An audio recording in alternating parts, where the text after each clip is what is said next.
Ang sabi kasi sa akin ni ate, ang laki na nung 3K kada kinsenas. Magkano lang naman gastos ng bata kung bibili ka ng pagkain niya, di ba? Hindi naman lumalagpas ng isang kaban yung nakakain niya kada buwan. Tapos sa grocery pa. Oh, malaki na yung 3K nun. Dapat nga raw grocery na lang ibinibigay ko kada kinsenas eh. Para hindi ako malugi. Kasi hindi naman namin alam kung saan mo dinadala yung pera na para dapat sa anak natin.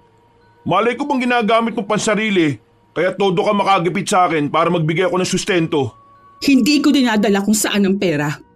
Sige, kung ayaw mo magbigay ng sustento, ipapaalam ko itong pinagsasabi mo sa attorney. Tandaan mo, may pinirmahan tayong legal documents. Andoon yung pangako mo kung magkanong ibibigay mo kada kinsenas. Hindi naman kasali ang ate mo sa issue natin ha. Huwag siya mangialam dito. Matanda ka na. Hindi ka bata na kailangan sumunod sa sinasabi ng ate mo. Magkaroon ka ng sarili mong utak. At abogado ang kausap natin. Hindi lang yun eme-eme lang. Pero bahala ka. Hindi naman dapat ako nakikipagtalo pa sa'yo.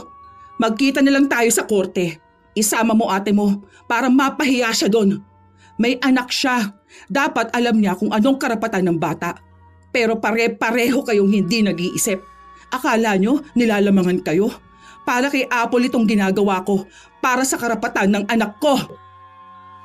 Ito ang mga istorya ni Lola Telang.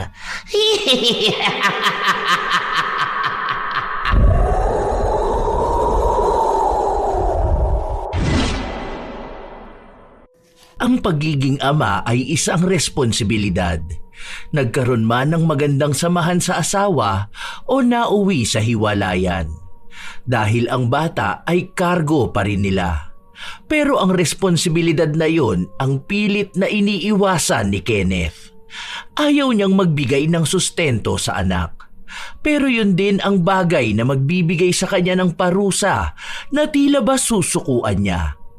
Magagawa niya pa kayang magbago? O sadyang dadalhin na lang niya ang kasalanan na yon habang buhay? Hindi na naman makontak tong lalaki na to. Nakarestrict ako sa messenger. Isa pa talaga. Kapag ako nainis, ipopost kong pagmumukha niya sa social media. Ay, go bakla! Support ako dyan! Ayaw mo kasi na ako mag-post sa mukha niyan eh. Kakalat talaga yun sa lahat ng group. Ewan ko kung hindi pagpiesta ng sigbin niyang mukha. Inaalala ko lang kasi yung nanay niya. Alam mo namang sakitin yun. Mamaya sa sobrang sama ng loob nun atakihin sa puso. Ayaw nun napapahiya ang mga anak niya. Inaalala mo yung nanay niya.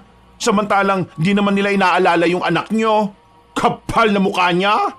Itong asawa-asawahan niya lang ang kakausapin ko. Sabihin ko na pagsabihan niya tong si Kenneth na magbigay naman ng sustento sa bata. Hindi naman malaki ang hinihingi ko. Asa ka naman natutulungan kanya? Sasabihin lang niya sa'yo na siya na ang magsasabi. Pero ang totoo niyan, ayaw niya rin mabawasan ng pera na ibinibigay sa kanya ni Kenneth. Tandaan mo single mom din yun na may 3 anak nung pinatulan ng ex mo. Kalain mo yon? Iniwan ng asawa at anak para sumama sa single mom na may 3 anak? Don't get me wrong Walang problema sa akin ang single mom. Pero yung jowa ng ex mo, malandi na single mom. Pumayag maging kabit para may makuwang sustento sa mga anak. Buti pa yung ibang single mom hindi mga agaw ng lalaki. Tapos ngayon, sinusustentuhan ng anak ng iba, samantalang walang maibigay sa anak niya. Ay, mas lalo akong na-stress. Hindi ako makapagtrabaho ngayon. Kasalanan ko rin naman to eh. Kung sana namili ako ng lalaki, hindi sana ganito. Pero nung bago kami, hindi naman siya ganyan eh. Nagbago na lang nung nagkaanak kami. Naging babaero na hanggang sa nakipaghiwalay na ako. Ang ganda ng usapan namin na magsusustento siya sa bata. Ay nako, kung ako sa'yo, kasuhan mo yan. Kasal kayong dalawa May legal na karapatan ng inaanak ko. Kaya huwag kang papayag na lahat ng pera niya ay mapunta doon sa anak ng babae niya na hindi naman niya anak. Tingnan mo sa huli kawawa yan. Baka kay Apple pa yan manghingi ng pera kapag tumanda siyang mag-isa. Kasi iniwan na siya ng mga taong sinusustentuhan niya na hindi naman niya kadugo. O ayan, nag-reply na. Nasa meeting daw siya kanina. Wala raw siyang maibibigay kasi mag-birthday yung bunso nila. Wow! Bunso nila? Na para bang may ambag siya noong nabuo yon? Swerte talaga ng bago niyang pamilya. Hayaan mo, ako na lang magbibigay ng pambili ng uniform ng inaanak ko. Hindi na, wag na, baliw ka. Okay lang. Kaya ko naman yan. Mag-CA na lang ako. Wag na, ako na to. Wala naman akong ibang pinagkakagasusan kundi ang mga boylet ko eh. Kaya wala munang fireworks sa ngayon. Dahil kay Baby Apple ko muna ibibigay ang kita ko. Huwag ka na mahiya, no? Hindi, biro lang. Pero serious ako na ako nang sasagot ang uniform ng inaanak ko, ha? Kamukha ko naman siya eh. Parehas kaming maganda. Salamat talaga, Cherry. Yaan mo, kapag natuloy na ako sa pagtayuan ko, ako naman ang babawi sa'yo. Ay naku, no need na bumawi, no? Ang gawin mo, bumawi na lang kayo ng anak mo. Kung kaya naman, huwag ka nang manghingi ng pera doon sa walang kwentang Kenneth na yon. Hindi alam ang responsibilidad sa buhay. Kakainis. O siya, tara na, umuwi na tayo. 17 taong gulang pa lamang si Erica nung nagkaroon sila ng anak ni Kenneth. Ikinasal naman sila noong tumungtong na siya sa hustong edad. Pero malaki ang nagbago sa relasyon nila. Halos mag-iisang taon na rin silang naghiwalay. Simula noon, hindi na nagbibigay ng sustento si Kenneth. May trabaho naman si Erica pero hindi sapat ang perang kinikita niya para sa kanilang 2 anak. Sa tindahan ng gulay sa palengke siya namamasukan dahil hindi rin naman siya nakapagtapos ng pag-aaral, kaya wala siyang makitang maayos na trabaho. Isa yon sa naging pagsisisi niya. Kung sana ay mas pinagtuunan niya ng pansin ang pag-aaral noon, wala saan na siya sa sitwasyon niya ngayon. Pero dahil may anak na rin naman siya, mas pinipili na lang niyang magsumikap sa buhay. Ilang araw pa ang lumipas, nakatanggap siya ng tawag mula sa dating asawa. Nakikipagkita ito sa kanya. Nagpunta naman siya. Sahod mo kahapon, baka naman pwedeng magbigay ka ng sustento sa anak mo. Nasa na yung napag-usapan natin. Nagsabi na ako kina mama mo, kaso wala rin sila maibibigay dahil may sakit siya. Hindi naman ako nanghihingi sa kanila. Ang sinasabi ko lang, yung ipaalala sa'yo kung ano ba ang responsibilidad mo sa anak ko. Oo, may pera naman ako dito. Magkano ba kailangan mo? Kaya na ba yung 3K? Oo, okay na yan. Pandagdag na rin sa pambili ng gamit ni Apple. Papasok na kasi siya. Libre naman yung school pero yung mga gagamitin niya kailangan kong bilhin. Sana naman, huwag ka na magbigay ng stress. Hindi ko naman kayo pinakikialaman ng bago mong asawa eh. Pero huwag mo kalimutan kung ano yung kailangan ng anak mo. Tara, sama ka sa akin para maibigay ko yung 3K. Hindi mo pa dinala ngayon? Andun sa hotel. Tarantado ka ba? Magbibigay ka ng 3K para sa anak mo tapos sa hotel ko pa kukunin? Hindi ako tanga. Alam ko tong ginagawa mo ah. May asawa ka na nga eh. Hindi ka pa rin makontento sa kanya. Sige na, minsan lang naman to eh. Kung nakukulangan ka sa 3K, pwede namang gawing 5K. Ang pinag-uusapan natin dito yung sustento mo sa anak natin, hindi yung pagbebenta ko ng katawan ko sa'yo. Pera ni Apple ang kinukuha ko, tapos ngayon gusto mong magmuka akong babaeng bayaran? Nahihibang ka na talaga. Ayaw mo? Ayoko. O edi wala. Sayang naman yung 5K na ibibigay ko kay Apple. Ikaw pa tong tumatanggi. Tapos magagalit ka sa akin kapag hindi ako nagbigay ng sustento sa anak natin. Ikaw rin naman tong may ayaw gawin para makakuha siya ng sustento eh. Siyempre, kailangan may kapalit din yung perang pinaghirapan ko, no? O sige na, total ayaw mo naman eh, aalis na ako. Galit na galit si Erica kaya nasampal niya ang dating asawa. Pinagmumura niya rin ito. Dahil nga hindi siya pumayag sa nais nitong gawin sa kanya, hindi nagbigay ng kahit na magkano para sa anak nila. Sinabi niya rin agad sa kaibigan niya kung ano ang napag-usapan nila ni Kenneth. Ay, ang walang hiya na yon. Ginawa ka pang bayarang babae. Parang akala niya ganun lang yon. Kulang pa nga yung sampal na ginawa ko sa kanya eh. Buwisit siya. Baka akala niya ganun lang akong babae. Hindi porket kailangan ng anak namin ng pera, ganun niya na lang ako kadali makukuha. Isa pa, di ba dapat kusa niyang binibigay yung para sa bata? Yung hindi na siya hihingi ng kapalit? Sobrang katika mo ng sigbi na yon. Hindi na nga siya nakontento sa'yo noon eh. Tapos ngayon eh, di pa rin ba siya kontento sa bago niyang babae? Hindi na nandiri sa sarili? Hindi na talaga magbabago yung ganong klase ng tao. Eh yun na nga, Nagulat ako. Akala ko naman bigla na niyang napagtanto na yung ginagawa niya sa anak niya hindi tama. Yung tinitipid niya, tapos anak ng iba yung binubuhay niya. Yun pala, may iba lang gustong gawin sa akin. Ay nako, huwag mo na siyang kausapin ha. Hayaan mo na siya. Kapag nagsisi yan, huli na ang lahat. Hindi pwede yung ganyan na ikaw lang lagi nagmamakawa para sa anak ninyo. Responsibilidad niya yon, no? Dapat bilang lalaki, alam niya yon. Ako nga tong bakla Alam ko kung ano yung responsibilidad dapat ng ama Binlock ko nga ngayon. Panay kasi ang chat sa akin. Kung ano-anong pag-aaya. Kapag ako naman ang hihingi ng sustento sa anak, hindi ako sinisin. Tapos kapag kalibugan niya, gusto niyang palagi kami mag-usap. Ay, wala na talaga sa husto yung utak ng ex mo. Hayaan mo na siya. Bahala na siya sa buhay niya. Kahit nasabihin ni Erica na gusto na niyang hayaan si Kenneth, pansin niyang kulang talaga ang pera niya para sa anak niya. Wala naman siyang ibang sinusustentuhan dahil wala naman siyang ibang kapatid. Matagal na ring patay ang mga magulang niya.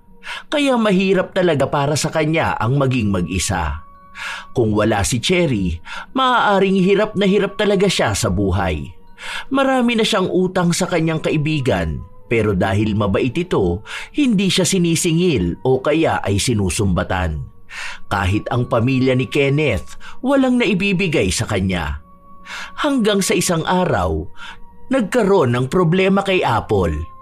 Isinugod ito sa ospital matapos masanggi ng sasakyan. Dahil tumakas ang nakasanggi sa bata, sila ang sasagot ng gastos sa ospital at gamutan. Sa sobrang problemado ni Erica, nagpunta siya sa trabaho ng dating asawa. Wala ito roon kaya pumunta siya sa bahay nito. Pero ang unang kumausap sa kanya ay ang bagong asawa ni Kenneth. Hindi kasi siya sumasagot sa tawag ko. Sabi naman ng mama niya, na-chat na niya kay Kenneth yung nangyari sa bata. Gusto ko lang naman siya makausap.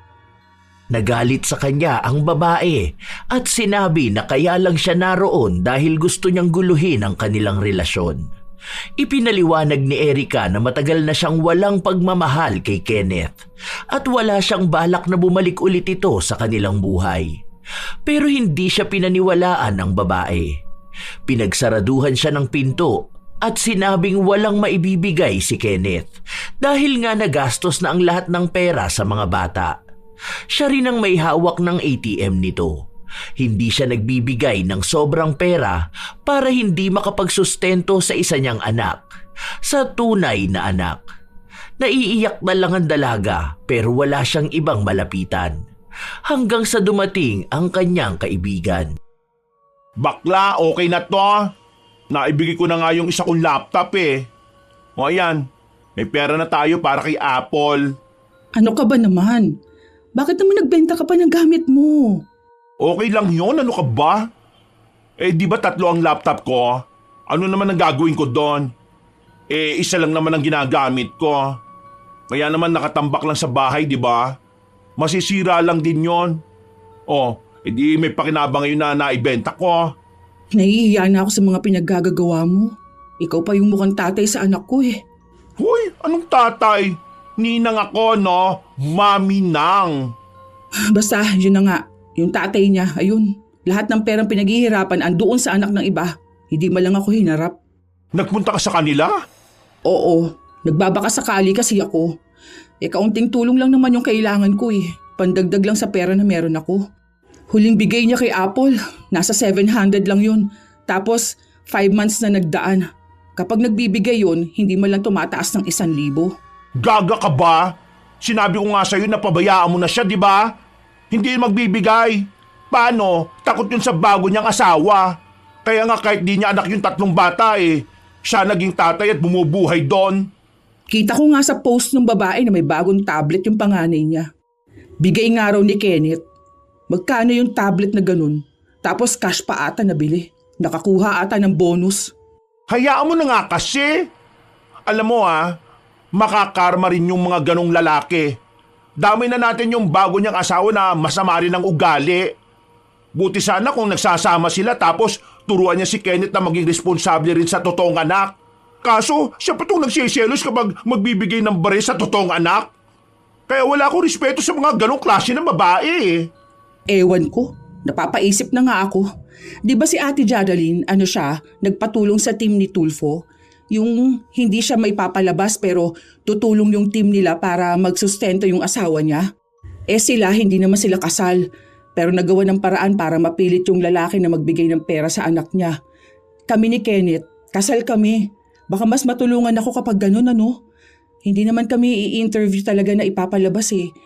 Yun na lang pala sigurong gawin ko. Mas mabilis kasi kumilos yung team nila eh. Ginawa nga ni Erica ang sinabi niya. Tumawag siya sa numerong ibinigay sa kanya. Nakakuha naman siya ng tugon. Ilang linggo lang din ang lumipas, kinausap silang dalawa ni Kenneth. May abogado pang kasama para masigurado na may alam sila sa mga legal na obligasyon. Walang nagawa si Kenneth dahil alam niya kung ano ang mangyayari sa kanya kapag hindi siya nagbigay sa bata. Wala siyang magiging takas dahil kasal sila at wala naman sa kanilang dumaan sa legal na proseso ng paghihiwalay. At kahit pa man ganon, bitbit ng bata ang apelyido niya. May naging kasunduan din sila na kapag nilabag ni Kenneth, posible siyang makulong. Noong silang dalawa na lang ni Erica ang magkasama, galit na galit siya rito. Talagang dinaan pa sa ganito? Gusto mo yung magkakapahiyaan pa tayo? Parang lumalabas niya na hindi ka pa nakaka-move on sa akin eh. Kaya nanggugulo ka ng relasyon. Matagal na akong walang pakialam sa'yo. Ang pakialam ko, yung karapatan ng anak ko. Hindi pwedeng kayo lang yung masaya. Hindi pwede na yung mga anak ng babae mo lang ang bubuhayin mo. Na kung tutuusin, mas hindi mo pa nga obligasyon dahil anak yon ng ibang lalaki. Naging tatay ka sa kanila pero sa anak mo, hindi. Inilalaban ko rito yung karapatan ng anak ko. Sinabi ko na nga sa'yo na magbibigay ako, di ba? Nasaan na yung bigay na sinasabi mo? Nung naaksidente nga ang anak mo eh. Hindi dumalaw nga, hindi mo man lang magawa. Hindi ka man lang nahiya. Di ba? Hindi ka nagbigay ng pera. Anong klaseng ama ka niyan, ha? Mas okay na to. Para naman malinawan ka na may legal kang obligasyon kay Apple. Hindi lang yung binuo mo siya para sirain yung pangarap ko. Malinaw ang usapan. Kailangan mo magbigay monthly. Kung hindi, alam mo na kung kanino ako lalapit. Oo na. Wala naman ako magagawa eh. Mukhang sapilit ang panlilimos to. Ang kapal ng mukha mo. Hindi ito sapilit ang panlilimos. Obligado ka sa anak ko. Wala akong pakialam kahit sino pa ang magalit sa akin. Kahit magmukha pa akong tanga at mukhang pera, kukunin ko ang dapat na para sa anak ko. Dinaan ko na ito sa legal na usapan. Wala na akong balak magmakaawa. Dahil sa oras na ikaw ang hindi sumunod, ibig sabihin, nagdesisyon ka ng makulong. Yun na yun. Matapos yung sabihin ni Erica ay agad na rin siyang umalis. Naging maganda naman ang takbo ng ginawa niya. Nagbibigay na si Kenneth kada sahod. Hindi pwedeng mababa sa kasunduan nila. Dahil doon, alam niyang nagagalit ang asawa ni Kenneth. Pero wala naman siyang magagawa. Una sa lahat, kasal sina Erica at Kenneth. Marahil, yun na lang ang isa sa naging maayos na desisyon na nagawa ni Erica. Para kahit paano, may hawak siya para sa anak niya. Halos 3 buwan na walang palya, pero dumating ang isang araw na sinabi ni Kenneth na wala muna siyang maibibigay dahil hindi pa dumarating ang sahod niya. Oh, anong sabi niya? Meron na raw ba ngayon? Wala pa rin daw. Ewan ko ba sa kanya? Pinagbibigyan ko hanggang sa next sahod. Sabi ko, 2 beses na bigay yung katumbas nun. Itinatabi ko rin kasi yung pera eh. Gumawa ako ng savings. Kasi iniisip ko na kapag lumaki na si Apple, may magagamit din siya. Alam mo naman, hindi naman natin alam kung anong mangyayari sa mga susunod. Para maging maayos ang future ng anak ko, hindi pwedeng pagdaanan niya kung anong napagdaanan ko. Hindi pa sumasahod? Siguro naman walang delay na sahod ng 10 days na, di ba? Saka company yon. Baka magwelga silang lahat doon. Pwede ba kung 1 day tapos naabutan ng holiday? Pero yung 10 days? Over naman sa kakapalan ng mukha yon. Over na sa pagiging sinungaling. Alam na niya kung anong mangyayari sa kanya. Nag-send nga ako sa kanya ng screenshot doon sa pangangamusta ng team ng Tulfo eh. Sabi ko sa kanya, isang sabi ko lang ng ginagawa niya, yari talaga siya. Buti na lang talaga may panakot ako sa kanya. Ay buti talaga. Huwag kang papayag na spoiled niya yung mga hindi niya anak ha. Ganyan dapat, maging matapang ka. Pinagsasabihan nga ako ng ate niya, bakit naman daw ako umabot pa kay Tulfo. Nakakahiya naman daw yun kapag nagkaroon pa kami ng interview. Marami pang makakanood sa amin. Baka raw maging kahihiyan pa yun ni Apple kapag lumaki siya. Hoy, mas kahiyaya talaga yon kung malalaman na ang tatay niya sigbin na walang paninindigan sa buhay. Hindi dapat ikaw ang pinagsasabihan niya. Dapat yung kapatid niya. Tingnan mo, nung ikaw humihingi ng tulong sa kanya, di sila makapag-reply sa iyo. Na kesyo buhay yun ng kapatid nila. Kaya si Kenneth lang ang pwede magdesisyon. Ngayon naabot ng kahiyan, lahat sila active na aatake sa iyo. Turuan nila si Kenneth, no? Di naman kamo aabot sa team ni Tulpo yan kung una pa lang nagsusustento na siya. Ang sabi pa nga sa akin, parang sinasagad ko naman ang sahod ni Kenneth. Parang wala na rin natitira sa kanya. Parang lahat na lang dapat ibigay kay Apple. Ay aba, natural tatay siya. Baka mo wala nang napupunta dun sa anak ng asawa niya. Ang sabi ko nga sa kanila, yun kasi ang binigay na percent ng abogado. Mababa na nga kako yun. May mas mataas pa doon dapat na ibibigay niya. Pero ako na yung naawa, kaya yung mababa na lang monthly. Hay nako, hayaan mo yan sila. Basta ikaw, ginawa mo yung tama para sa anak mo. Mga itsyosera lang sila. Sabay sa issue. Ako magpapatulfo sa kanila. Okay lang ma-interview ako pag mumumurahin ko sila. Hayaan mo na yun. Kilala ko si Kenneth. Kapag may kinalaman sa legal na usapan, matatakot yun. Mawawala talaga lahat sa kanya kapag nakulong siya. Ewan ko kung paglabas niya, may asawa pa siyang uuwian. At kung makakahanap agad siya ng trabaho. True! Basta kahit na anong mangyari wag na wag kang papayag na hindi siya magbibigay. Karapatan niya ng anak mo. Maging lalaki naman sana siya, no? Ilang linggo pa ang lumipas hanggang sa umabot na ng isang buwang hindi nagbibigay si Kenneth. Kaya bago gumawa ng aksyon si Erica, nakipagkita siya sa dating asawa para kausapin ito. Dahil kung hindi niya madadaan sa pakiusapan, ipapausad niya ang reklamo. Maawa ka naman. Hindi ko naman kaya yung laki ng pera na hinihingi mo. Hindi naman yun malaki Para saan ba naman yung 3K kada kinsenas? Mababa na nga yun, di ba? Malaki ang sahod mo monthly. Tapos kapag nakapag-close ka pa ng deal, may extra ka pang sahod. Hindi na nga sinasama yun Tsaka sa panahon ngayon, saan ba naman aabot ang 3K? Kasi naman nagpapaaral ka ng 3 bata. Tapos tumutulong din ako kina mama. Kahit sana 500 na lang munang maibigay ko. 500 monthly. Hindi pwede yon. Nag-aaral din si Apple. Tapos sa susunod na taon, kinder na yung bata. Papasok na talaga siya sa school. Alam nating magastos kapag kinder na. Kung alam mo lang magkano ang gastos ng isang bata sa isang araw, hindi kakasya yung 500 monthly na yan. Pang merienda pa lang ni Apple magkano na? Akala mo ata sa akin lang napupunta yung pera. Ang sabi kasi sa akin ni ate, ang laki na ng 3K kada kinsenas Magkano lang naman ang gastos ng bata? Kung bibili ka ng pagkain niya, hindi ba? Hindi naman lumalagpas ng isang kaban yung nakakain niya kada buwan Tapos sa grocery pa. Malaki na yung 3K nun. Dapat nga raw, grocery na lang binibigay ko kada kinsenas para hindi ako malugi.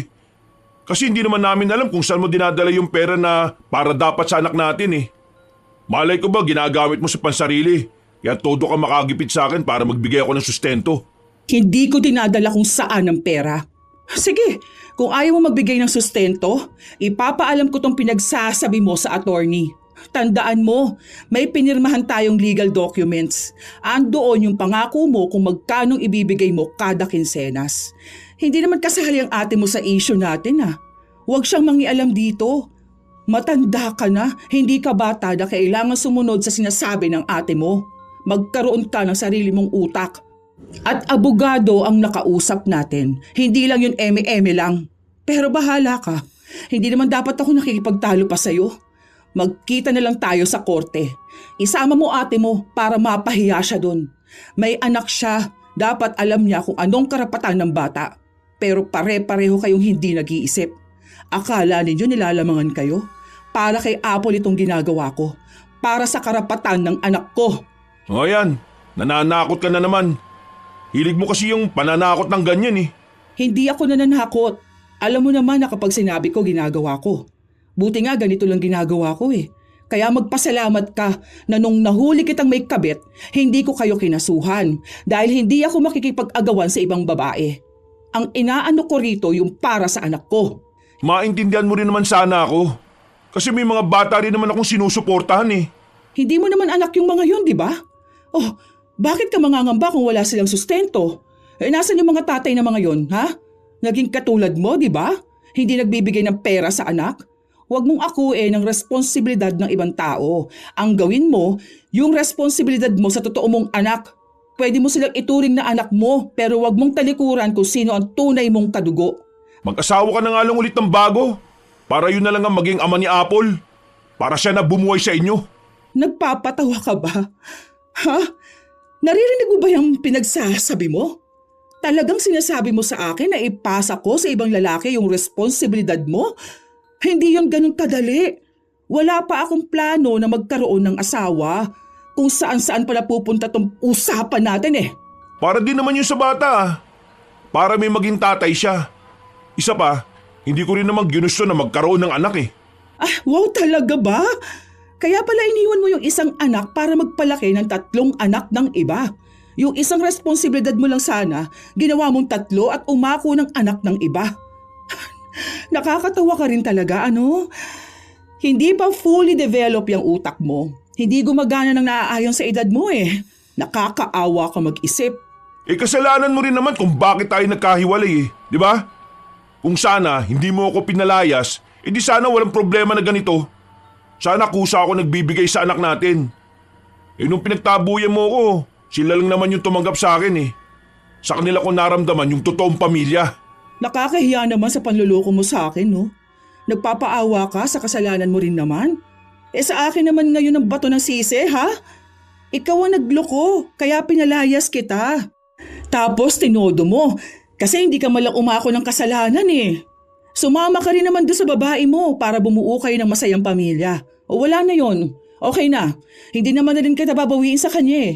Ang sinasabi ko na lang dito, yung sustento, ha? Huwag na natin palawakin ang issue. Kung sa sustento lang, hanggang doon na lang yon. Eh, pero hindi mo kasi ako maintindihan eh. Lagi kami nag-aaway ng asawa ko. May bago na kasi akong pamilya. May inuuna rin akong responsibilidad. Kaya mo naman buhayin si Apple mag-isa, di ba? Ako na lang yung nakikiusap sa'yo. Para na rin sa ikatatahimik nating lahat. Walang katahimikan to. Gawin mo kung anong responsibilidad mo. Tapos na ang usapan na to. Hindi akalain ni Erica na makikiusap sa kanya si Kenneth para sa ganong bagay. Kaya mas lalo niyang pinilit ang karapatan na para sa anak niya, kahit na pagtulungan pa siya ng mga kapatid ni Kenneth. Hindi niya pinapansin ang mga yun. Ayaw niyang mabaliwala lang ang anak niya para panindigan ang ibang bata. Ilang araw pa ang lumipas, hindi pa rin nagbibigay si Kenneth, kaya pinatawag ulit silang dalawa. Eh yun naman po ang sinasabi ko sa kanya. Pero palagi niyang sinasabi sa akin na yung ate niya hindi naniniwala na ginagastos ko ang pera para sa anak ko. May mga pinapakalat pa sila na sugarol ako. Pero handa ako sa investigasyon. Sige, maghanap sila ng ebidensya na nagsusugal talaga ako. Nagtatrabaho ako para sa amin ng anak ko, pero hindi ibig sabihin nun na wala na siyang makukuhang sustento sa tatay niya. Hindi naman yan ang napag-usapan natin eh. Di ba? Ayaw mo nga ipakita sa akin ng bata. Kapag sinasabi kong gusto ko siyang makasama, ayaw mo. Tapos, gusto mo bigay lang ako ng bigay ng pera? Nung nakaraan, ang sabi ko hihiramin ko muna siya kahit na ilang araw lang. Tapos bibili kami ng damit niya. Pero ano sabi mo sa akin? Perahin ko na lang. Wala kang sinasabi na ganyan. Isa pa, ayaw mo nga na makasama ang anak mo eh. Sinong nagsabi na ayaw ko? Kaya nawawalan ako ng gana magbigay ng sustento sa bata eh. Kasi hinahayaan mo magalit sa akin ang anak ko. Hindi ko tinuturuan si Apple na sumama ang loob sa'yo. Ayaw lang sumama sa'yo ng bata dahil hindi ka nagpapakita sa kanya. Hindi ka nagtatanong sa akin kung gusto mong makasama ang bata. Dahil sa mga sinabi ni Kenneth, nagkaroon na naman sila ng kasunduan na tuwing walang pasok si Kenneth, sa kanya mapupunta ang bata. Pero dapat magtuloy-tuloy pa rin siya sa pagsustento. Mas lalong nababahala si Erica. Hindi niya alam kung anong gagawin. Malayo ang loob ni Kenneth sa anak nila, kaya bakit biglang gugustuhin itong mag-alaga? Ano tong ginagawa mo? Eh di ba gusto mo maging komplikado? Sige, sasabayan na lang kita. Talagang wala kang kwentang ama. Napakahayop mo. Hindi mo gusto makasamang anak mo. Ang gusto mo lang manggulo. Gusto mong pag-usapan natin ang tungkol sa karapatan, hindi ba? Ngayon, ako naman ang nanghihingi ng karapatan para sa anak ko. Ikaw tong aasa ng ganyan sa akin? Ikaw ang nagpupumilit nito, di ba? Sige, parehas tayo ngayon mag-asaran. Kukunin ko si Apple bukas. Hindi ko ibibigay ang anak ko. Pwes, hindi ako magbibigay ng sustento. Buwisit ka! Hindi ka makakapagreklamo niyan. Paano? Ikaw tong ayaw sumunod sa napag-usapan eh. Siguro naman malinaw na sa'yo tong gusto kong mangyari, di ba? Kung gusto mong maging tahimik lang tayong dalawa, huwag mong ipilit ang gusto mo. Para hindi ko rin ipipilit kung anong gusto ko. Ayaw mo ipaalaga sa akin ng bata. Simple lang. Huwag kang umasa na magbibigay ako ng pera. Ganun lang yun. Kung gusto mong matuloy ang usapan, edi sumunod ka para susunod din ako. Dahil alam kong kawawa lang ang anak ko kapag napunta sa inyo. Baka matroma pang bata. Iba naman kasi ang pag-aalaga ko. Baka mamaya maltratuhin lang yun ang asawa mo. O isa ganun na yun eh. Wala na tayong magagawa doon. At least, magbibigay ako para sa bata. Total, nag-ahabol ka lang naman din ng pera eh. Sige, sa'yo na yung pera mo. Pero sinisigurado ko sa'yo, hindi pa tayo tapos dito. Makukuha rin ng anak ko kung ano ang nararapat para sa kanya. Magpakasaya lang kayo kasi kayo ang nanalo. Pero may kasunod pa to. Okay, hindi rin naman ako takot eh. Kapag usapang karapatan, malamang meron din ako. Kaya hindi ako dapat natatakot. Huwag mo akong tinatakot ha. Kung kaya mo maging matapang, malamang kaya ko rin maging matapang. Nanginginig na sa galit si Erika pero ayaw niyang ibigay ang kanyang anak sa ama nito. Alam na niya kung ano ang mangyayari. Kahit na kailan, hindi mapagkakatiwalaan si Kenneth. Lumipas nga ang ilan pang linggo, hindi nagbibigay ng sustento si Kenneth. Kapag nanghihingi sa kanya si Erika, sinasabi nito na ibigay na muna sa kanya si Apple. Kaya sinabi yun ni Erika sa kanyang kaibigan. Matalino talaga pagdating sa kagaguhan yung lalaki na yon, no? Siguro may nagsabi sa kanya niyan, kaya ngayon ginagamit niya sa'yo. May pera ka pa naman ba? Meron naman talaga. May ipon nga ako doon sa bigay niya. Tapos may trabaho naman ako. Ngayon naman nag-online shopping ako, pandagdag lang ba? Bala ko pa magdagdag ng pagkakakitaan. Siguro tama na muna yan. Kasi kung ipipilit mo lang, ikaw lang din na magbibigay ng stress sa sarili mo eh. Tutulungan na lang kita magbenta ng ukay-ukay. May nakita akong pwedeng bilhan yung mura lang. Yun na lang muna pagtuunan mo ng pansin. Ganun na lang yun? Nabalitaan ko na lumaki na ang sahod niya Tapos kahit magkano hindi malang nakinabang ang anak ko. Tapos nakikita ko pa sa social media kung paano magyabang yung babae niya. Todo flex ng mga gastos ni Kenneth sa kanila. May nalalaman pa siyang salamat daw dahil responsable siya sa pamilya nila. Animal na yan.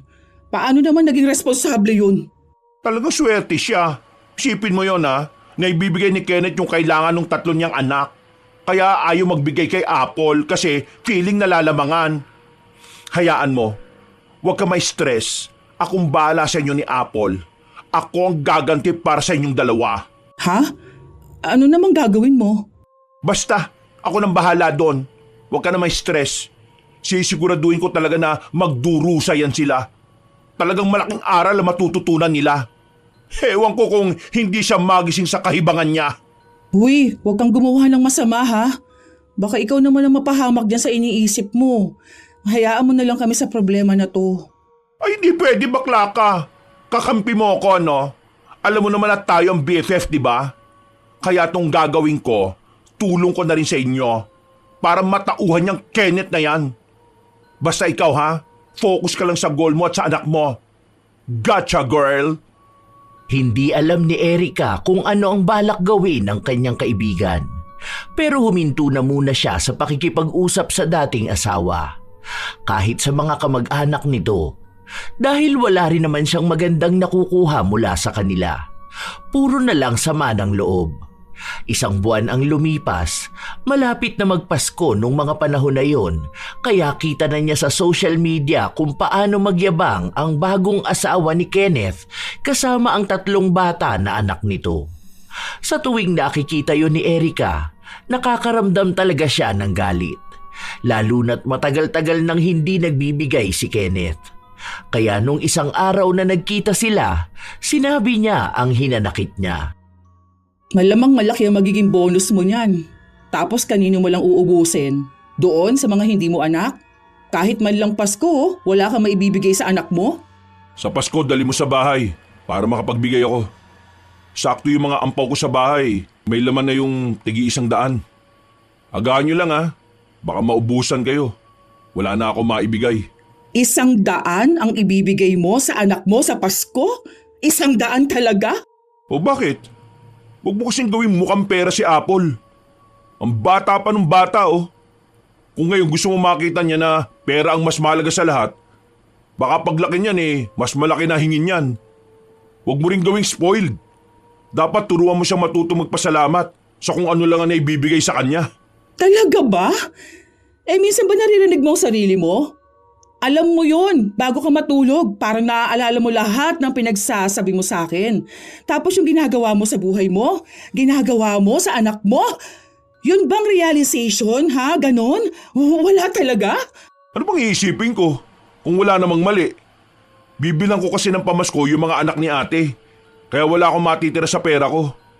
Saka ang Pasko para sa pagbibigayan at pagmamahalan, di ba? Bakit parang kailangan mong magdemand para sa anak natin? Grabe. Grabe. Sobra yung galit na nararamdaman ko ngayon. Hindi ako humihiling ng bongga o kahit na ano. Iisa lang sana yung gusto kong marinig mula sa'yo. Yung may kinalaman man lang kay Apple. Yun bang makita ko man lang na inaalala mo siya bilang anak. Kaso, mas mahal mo pa pala mga pamangkin mo kaysa sa kanya. Ngayon sobrang linaw na sa akin ang lahat. Hindi ka na nga talaga magbabago. Alam ko na kasi kung anong kailangan mo sa akin Pera, di ba?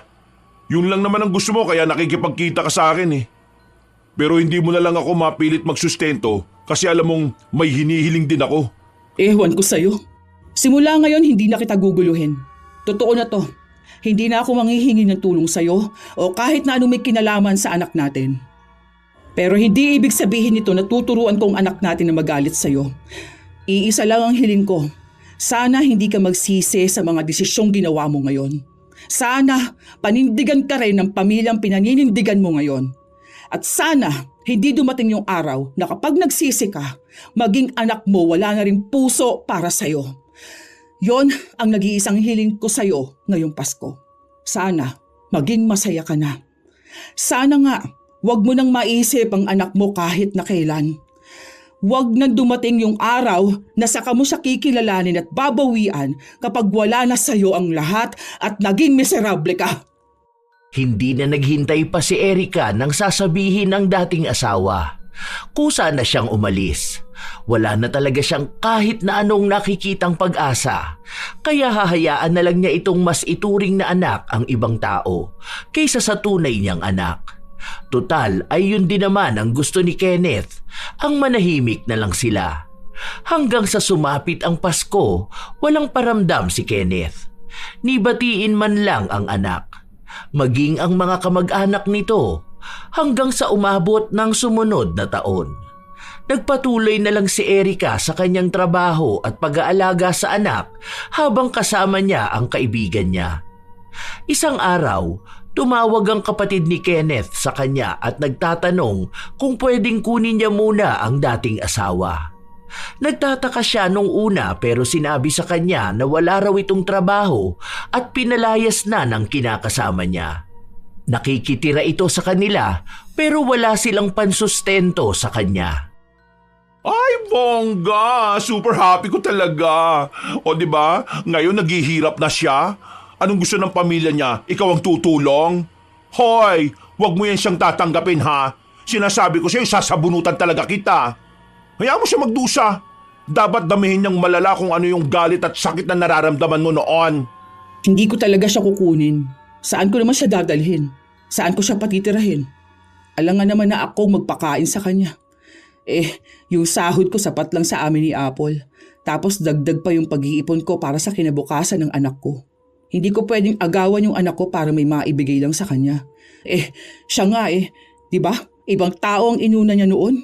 Hindi niya yun kadugo Yan! Ganyan dapat! Bahala siya sa buhay niya. Isipin mo yon, lahat ng meron siya, binibigay niya dun sa anak ng iba. Kaya wala dapat siyang karapatan na magreklamo kung may parusa na nangyayari sa kanya. Pinalayas siya kasi nakipagbalikan na yung dating asawa. May maganda na raw kasing trabaho o eksakto naman na nawalan siya ng trabaho. Ang pinagtataka ko, paano siya nawalan ng trabaho? Ilang taon na siya doon. Tapos dedikado yun sa trabaho. Tapos ngayon daw hindi makapasok sa kahit saang trabaho. Malamang kasi nga masama siyang ama. Wala siyang kwentang tao. Kaya ayun ang napala niya. O di ba?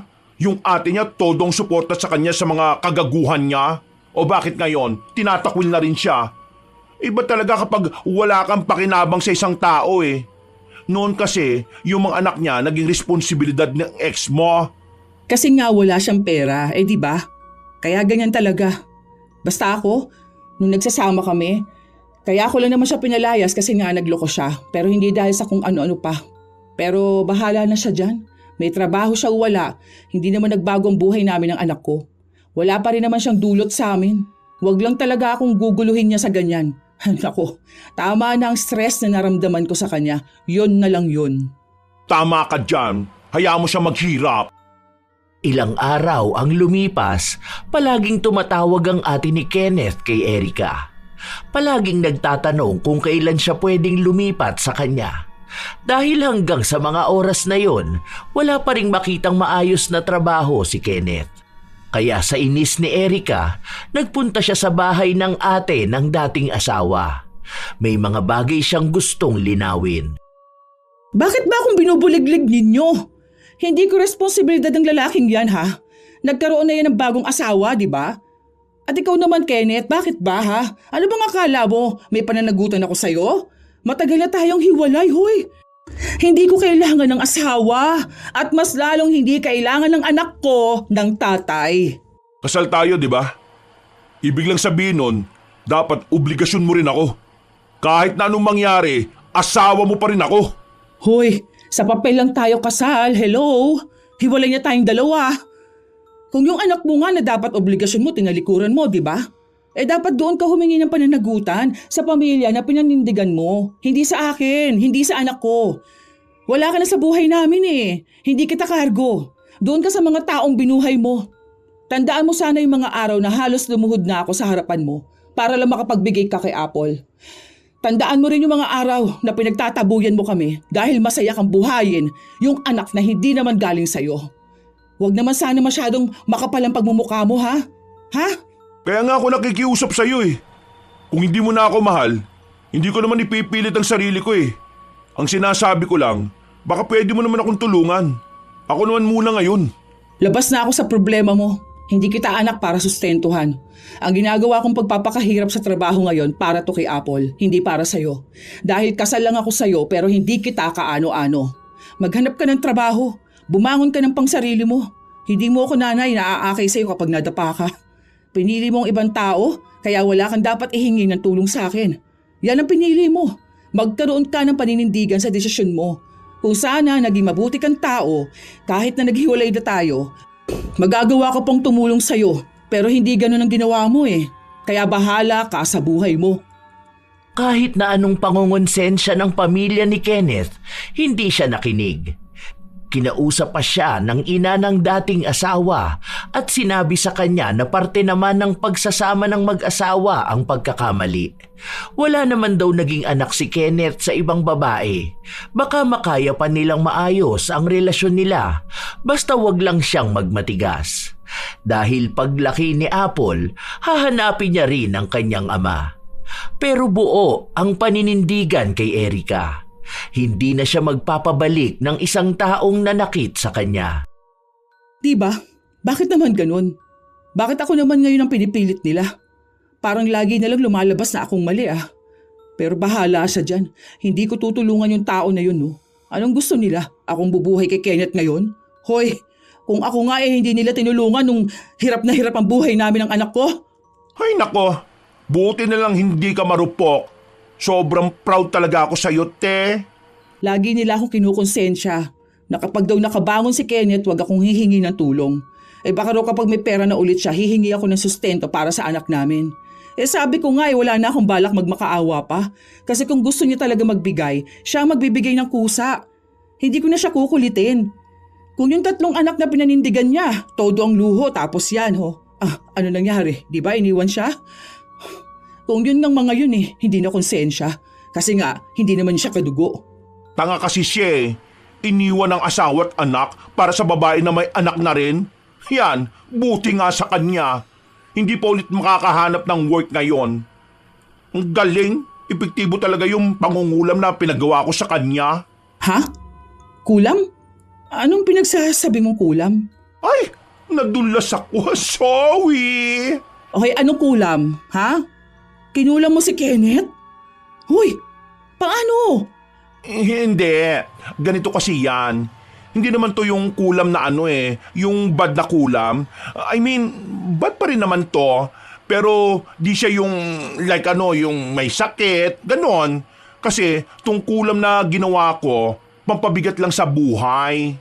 Pero kulam pa rin yan. Loko ka. Bakit mo naman yung ginawa? Kasalanan kaya yung paglapit sa itim na kapangyarihan? Kasi naman imbiyer na ako sa kanya, no? Alam mo yung naawa na ako sa inyo ni Apple, tapos ayun, naisip ko na masyado siyang mayabang dahil sa pera na meron siya. Kaya sabi ko dun sa witch na gawan siya ng ritual na pampabigat ng buhay. Like, mawawalan siya ng work, tapos mahihirapan siyang makabangon para kapag bumagsak siya, doon niya malalaman kung ano yung mga mali na nagawa niya. Actually, bumagsak naman talaga siya pero hindi pa rin naman nakikita yung mali niya. Masyado pa rin siyang mayabang. Kaya hindi pa rin ako naawa sa kanya Kaya, sorry na ha. Hindi ko lang talaga matiis yung pinaggagawa niya Baka naman mapahamak ka niyan.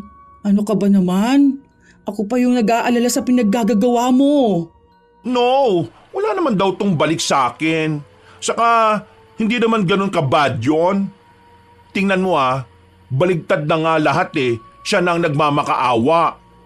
Pero saka ko na lang ipapalis yun kung makikita ko talaga na magiging matino na siya. Yun kung titino pa siya. Baka maging ganyan na lang siya habang buhay. Kasi naman ang yabang niya pa rin Ay nako, bahala na siya. Hindi na alam ni Erica kung ano pang sasabihin niya. Dahil nandyan naman na ang parusa sa dating asawa. Gusto rin naman niya yon, pero minsan kapag naiisip niya, para siyang nakukonsensya. Ayaw rin naman ng kaibigan niyang ipaalis agad ang kulam. Kahit kasi wala nang magandang nangyayari sa buhay ni Kenneth, masyado pa rin siyang mayabang. Isang araw, nabalitaan niya na may bago na ngang trabaho ang dati niyang asawa. Hindi naman niya pinakialaman kung anong trabaho yon, dahil wala rin namang magbabago. Hindi pa rin naman ito magsusustento sa anak nila. Hanggang sa isang araw, nakatanggap siya ng tawag. O bakit? Anong kailangan mo? Nasa trabaho ako. Baka may hiring kayo dyan. Ano ba namang trabaho ko rito? Tindera ako ng gulay sa palengke, hoy. Bakit naman kakailanganin pa nila ng ibang tao? Tsaka mababa ang sahod dito. Hindi mo kaya yung ganito. Hindi hanapan mo ako ng ibang trabaho dyan. Kailangan ko ng trabaho Tulungan mo naman ako. O ano yung sinasabi ng mama mo na minapasukan ka malaki ang sahod? Tapos pinagyayabang pa sa akin na makakabangon ka na sa buhay, kaya wag akong hihingi ng pera sa'yo? At wag ko na rin ihihingi ang anak ko? Akala naman ata niya magmamakaawa na naman ako para sa sustento na obligasyon mo naman dapat. Tanggal ako sa trabaho 2 araw pa lang ako doon. Nagkaroon ng problema sa kumpanya kaya kailangan magtanggal ng mga tao. Isa ako sa natanggal. Kaya ngayon, wala akong trabaho. Ilan na yung napuntahan kong interview. Tapos wala namang kumukuha sa akin. Nagbabakasakali lang ako na baka dyan meron ako mapasukan. O kaya dun sa bakla mong kaibigan. Hindi ko alam kay Cherry. Mamaya magtatanong ako. Bakit mamaya pa? Ngayon mo na itanong. Alam mong kailangan ko ni. Hoy, ang galing mo naman. Ha? Bakit mo ako inuutusan? Ikaw na nga lang itong nakikiusap sa akin ah. Hindi mo ba alam na marami akong ginagawa? Maghintay ka kung kailan ako magsasabi. Hindi ko obligasyon na madaliin ang sarili ko para lang sa'yo. Naging matapang na rin si Erika. Tinulungan naman niya si Kenneth na magkaroon ng trabaho pero hindi talaga ito tumagal sa palengke. Madalas na tinatamad siya. At doon lang din nalaman ni Erika na dala rin pala ng kulam ang kawalan ng motibasyon kay Kenneth na magtrabaho. Dahil doon, tila ba bumaon sa kahirapan si Kenneth. Wala siyang matinong trabaho. Nakikitira pa rin siya sa kanyang kapatid. Ilang buwan ang lumipas, naging maayos naman ang buhay ni Erika. Nakakaya na niyang punan ang pangangailangan ng anak. Doon nakita ni Kenneth na hindi nga talaga siya kailangan ng anak. Isang beses, naghintay si Kenneth na umuwi ang dating asawa. Gusto niya kasi itong makausap. Pero nung makita pa lang siya ni Erika, nakasimangot na agad ito. O ano, bakit nandito ka? Wala na ako ibang trabahong ibibigay sa'yo. Maghanap ka dyan. Ikaw naman kasi ang tamad-tamad mong pumasok. Binigyan ka na ng trabaho, ang arte mo pa. Magaling ka naman, di ba? Maghanap ka ng trabahong babagay sa'yo. Baba ng sahod. Gusto mo magsipag ako, tapos may OT, tapos hindi pa bayad? Ano ba naman yun? Paano naman ako bubuhayin yan? Kahit sarili ko hindi mabubuhay dun eh. O ngayon, ramdam mo na ako? Tapos single mom pa? Magastos pa magpalaki sa anak. Tapos solo kong lahat. Kung hindi ako tinutulungan ni Cherry, baka hindi ko na talaga kinaya eh. Sa sobrang mahal ng bilihin, sa dami ng gastusin, nakakaya kong lahat yun maitaguyod ko lang ang anak natin. Tapos ikaw, ganda ng trabaho mo. Laki na sahod mo. Ni hindi mo lang sumagi sa isip mo na baka nahihirapan ako. Sa bagay nga pala, hindi mo na yun dapat isipin. Ni hindi mo lang sumagi sa isip mo na kailangan ng anak mo ng pera. Tapos di ba tuwing hihingi ako sa'yo, wala kang maibigay? Kahit magkasakit o maaksidente ang bata, wala kang maibigay.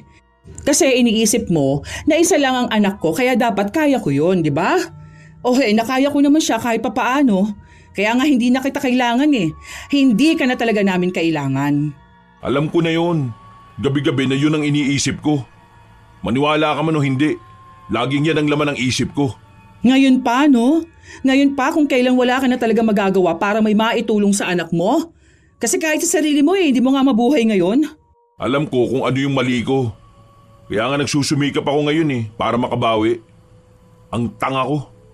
Tanga-tanga ko sa mga nagawa ko. Na tama ka nga. Magsisisi ako balang araw. Sana yung ginastos ko sa kanila, ginastos ko na lang sa anak ko. Ngayon, mas lalong gusto ko makabawi. Gusto kong iparamdam sa kanya na handang sumuporta at sumustento sa kanya. Yung mararamdaman niyang prinsesa ko siya. Talaga ba? Ngayon pa kung kailang huli na ang lahat? Hindi pa naman huli ang lahat eh. Bangako, kapag nakabangon ako, babawi ako kay Apple. Ibibigay ko sa kanya ang lahat ng hindi ko naibigay noon. Hindi ko kailangan ng pangako. Hindi kailangan ni Apple ang puro lang salita. Ang kailangan ng bata, yung may gawa. Dahil nakukonsensya ka lang ngayon. Dahil walang naiwan sa'yo. Kung hindi ba yan nangyari sa'yo, baka hindi mo pa rin kikilalanin ang anak mo. Sorry ah. Hindi ko kailangan yan. Matigas ang puso ni Erika. Kailangan niya maging matatag kahit na naaawa na rin siya sa pinagdaraanan ni Kenneth. Kahit naman galit siya rito at halos isumpa na niya noon, hindi pa rin maalis ang awa niya. Alam niya kasi kung paano maging mahirap yung walang mapagkunan ng perang pantustos sa sarili. Pero parte yun ang parusa sa kanya para mas lalo siyang matuto. Ilang araw pa ang lumipas, walang naging balita si Erika sa dating asawa, maliban na lang sa patuloy nitong paghahanap ng trabaho. Nalaman na lang din niya kay Cherry na kinausap ito ni Kenneth. Nabigyan niya ng trabaho pero hindi niya sigurado kung hanggang kailan ito magtatagal. Feeling ko mga 1 linggo lang yun doon. Ang hirap kasi pakisamahan ng mga katrabaho niya eh. Alam mo naman yon, ayaw nahihirapan. Gusto siya ang nasusunod. Baka makaroon pa yun ng kaaway dun eh. Bakit doon mo naman siya pinapunta? Isa yun lang naman ang may bakante eh. Saka sinabi ko na yun sa kanya. Tapos ang sabi niya, sige lang daw. Pipilitin niyang kayanin. Ay nako, bahala na siya sa buhay niya. Kawawa naman siya doon. Hoy, huwag kang maawa dyan ha. Deserve niya yon. Ipaalis mo na kaya yung kulam sa kanya. Para naman magkaroon na siya ng maayos na trabaho, tapos bahala na siya sa buhay niya. Hindi ko naman na rin siya kukulitin para sa sustento. Ay uwe, wag na muna. Masaya pa ako nakikita siyang nahihirapan eh. Para naman makita rin natin kung hanggang saan niya kayang magstay sa trabaho at sa sitwasyon. Para naman magkaroon siya ng character development. Wag mo na lang siyang isipin para hindi ka maawa. Pero kung sakali na matanggal nga, hayaan mo na lang siya ha. Para maging tahimik na lang din tayo. Basta hindi na muna ngayon. Hayaan mo na lang siya. Kung ano man yung paghihirap niya tama lang din naman yon. Huwag ka makonsensya ha. Hindi naman ikaw ang kumulam sa kanya no? Ako naman ang nagpakulam, kaya labas ka na doon. Akala nila 1 linggo lang ang itatagal ni Kenneth sa trabaho. Mababa kasi ang sahod, tapos hindi pa niya kasundo ang mga katrabaho niya. Kay Cherry kumukuha ng balita si Erica. Doon niya nalalaman kung paanong hirap na hirap si Kenneth sa bago niyang trabaho. Ang daming nangyayari pero nananatili pa rin doon si Kenneth. Isang bagay na nakakapanibago. Hindi siya agad ganon kabilis sumuko. Natuto siyang magtiis. Hanggang sa sumahod na ito sa unang pagkakataon. Hindi inaasahan ni Erica na magpapakita sa bahay nila ang dating asawa. May dala pa nga itong mga grocery. Sakto na naroon din si Cherry na nakita ang mga pangyayari. Ay, anong ginagawa mo rito? Ay, ano yan? Bakla ka? Bakit? Para kanino yan? Ang dami naman yan. Para dito sa inyo. Kalahating kaban muna. Tapos grocery. May mga biskwit dyan para kay Apple. Meron din mga prutas. Sorry, hindi ko alam kung ano yung favorite niya eh. Sa susunod na sahod ko, yun na lang ang bibilin ko para sa kanya. We, may malala ka bang sakit? Madeds ka na ba? Kaya nagiging mabait ka? Hoy, huwag ka ganyan ha. Kapag ang masamang damo biglang bumait, kinukuha ka agad ni Lord. Hindi. Kasi di ba nangako ko na babawi ako. Kaya yan, alam ko naman na wala pa yan eh. Pero yan pa lang kasi ang kaya ko sa ngayon. Sa susunod na lang kapag nakahanap ako ng mas magandang trabaho. Seryoso ka pala dun sa sinabi mo? Oo naman seryoso ako. Ang sabi mo ayaw mo nang puro lang salita, di ba? Kaya ngayon, may gawa na. Gusto ko rin naman patunayan sa'yo na hindi lang ako sa salita magaling. Nakaya ko rin yung tumbasan ng gawa. Paano yung sahod mo? Maliit lang ang sahod mo, di ba? Baka dito mo naman maubos ang kalahati tapos kapusin ka pa. Baka hindi ka pa makapagbigay sa pamilya mo. Baka magalit na naman sa akin ang ate mo. Sabihin na naman nun sa akin, maliit na nga ang sahod mo, inoobliga pa kita sa sustento. Hindi ko naman hiningi yan. Para to sa anak ko. Hindi ko naman kailangan hingi ng approval nila eh. Gusto ko makabawi kay Apple. Kaya ginagawa ko to. O sige na, aalis na ako. Wait lang. Totoo ba yung nakikita ko ha? As in legit? Oo, ata. Ewan ko. Hindi ko rin alam. Kahit naman ako hindi makapaniwala eh. Baka ano niya lang yan. Suhol niya para kunwari nagbago na nga siya. Ewan, bahala siya. Tingnan na lang natin sa mga susunod. Kapag nagpapanggap yan, mananawa rin naman yan kaagad. Kilala ko yan. Hindi makapaniwala ang magkaibigan sa nakikita nila. Akala nila 1 beses lang yun mangyayari. Pero kada sahod ni Kenneth, nagbibigay siya ng kusa para sa bata.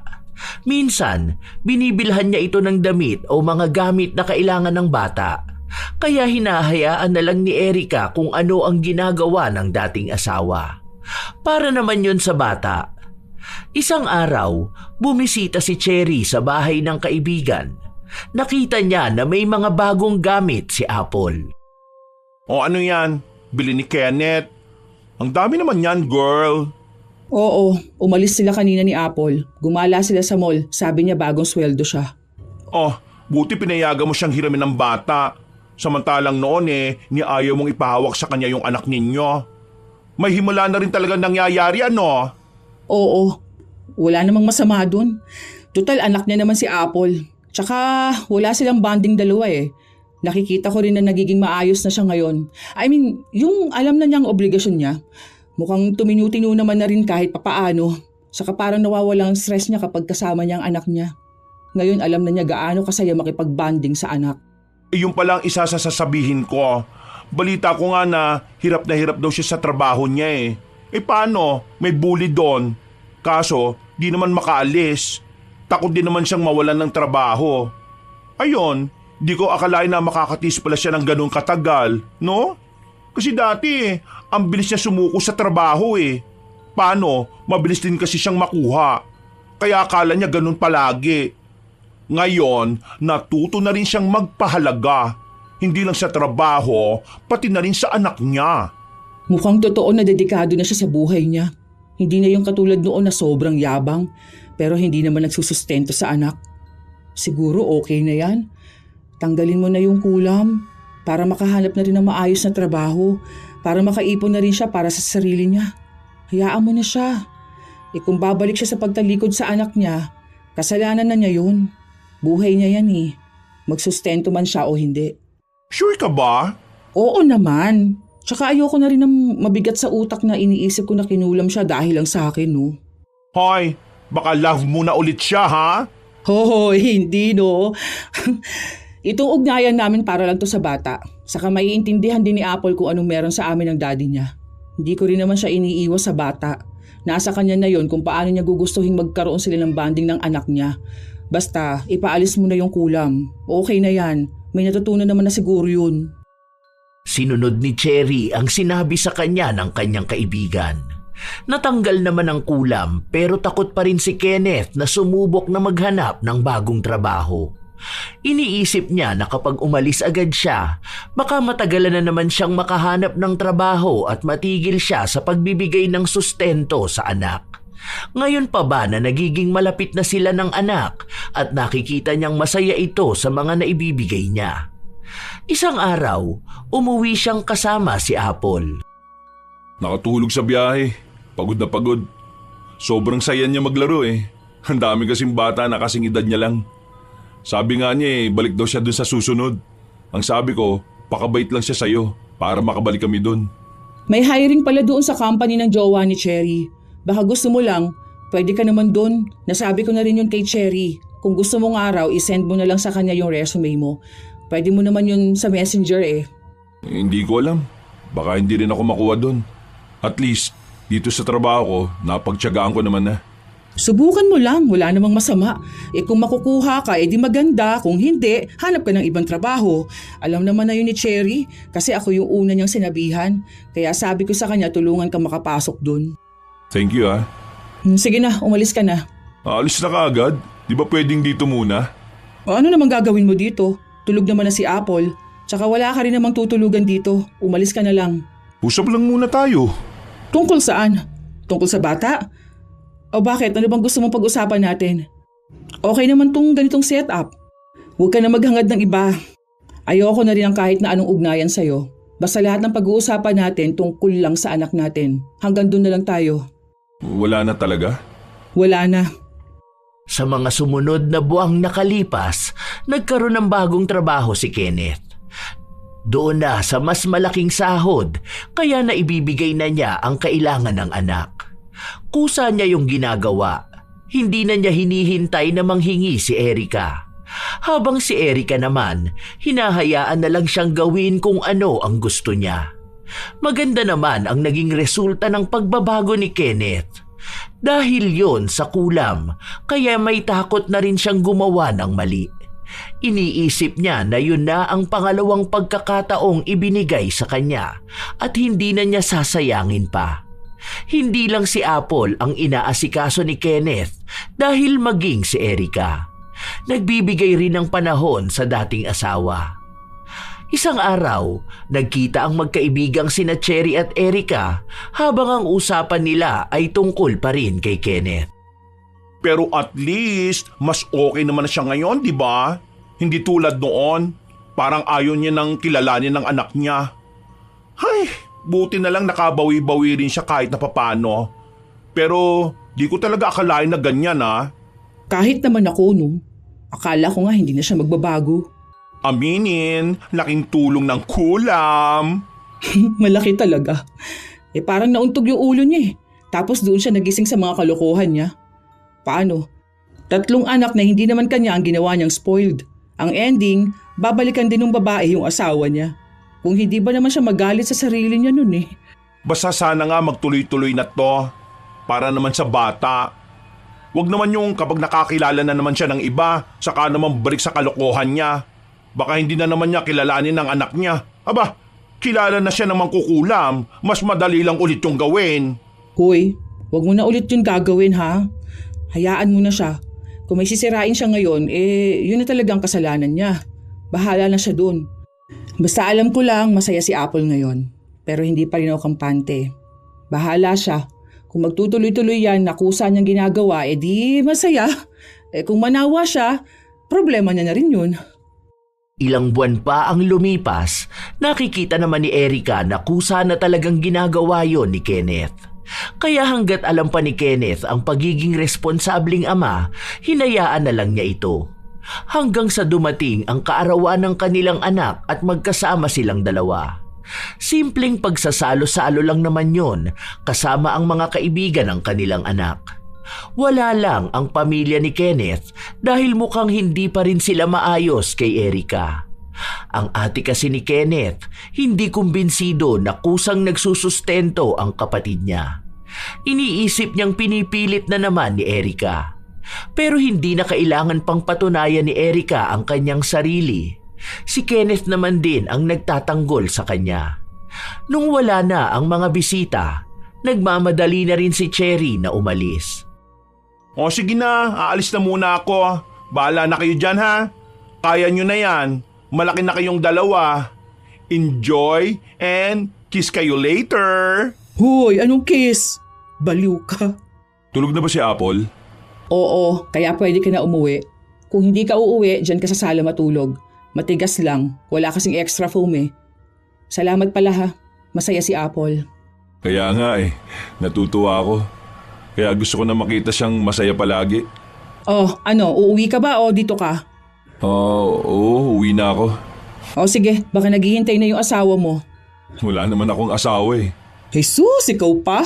Hindi mabubuhay na walang babae. Well, wala rin naman akong pakialam doon. Kahit mag-asawa ka pa o magkaroon ka ng anak, basta ikaw na lang ang bahala kung anong gagawin mo para maging responsable kang ama. Napatawad mo na ba ako? Hindi mo na dapat iniisip yun. Basta wag ka lang gagawa ng ibang bagay na makakasira ng anumang meron tayo ngayon. Alam mo ang limitasyon mo. Si Apple lang ang iintindihin mo, hindi ako. Kasi kahit na anong gawin mo, hindi na tayo magkakabalikan. Yun na lang ang tanggapin mo. Wala nang pagmamahal dito Para na lang sa bata. Pinanindigan ni Erica ang mga salitang sinabi niya. Basta ang alam niya lang, hanggat masaya ang bata sa pagkakaroon ng koneksyon sa ama, hahayaan niya lang. Pero hindi na para magsama ulit silang dalawa. Matagal nang sira ang kanilang pagsasama, kaya mas magandang manatili na lang silang ganon. Makakakilala pa naman sila ng ibang tao na maaari ding magbigay ng tunay at tamang pagmamahal sa kanila. Sa ngayon, si Apple ang iniintindi nila, wala nang iba. Sa kasalukuyang panahon at taon, maayos pa rin ang samahan ng mag-ama. Kusang gumagawa ng paraan si Kenneth para lang patunayan ang pangako niyang babawi siya sa anak.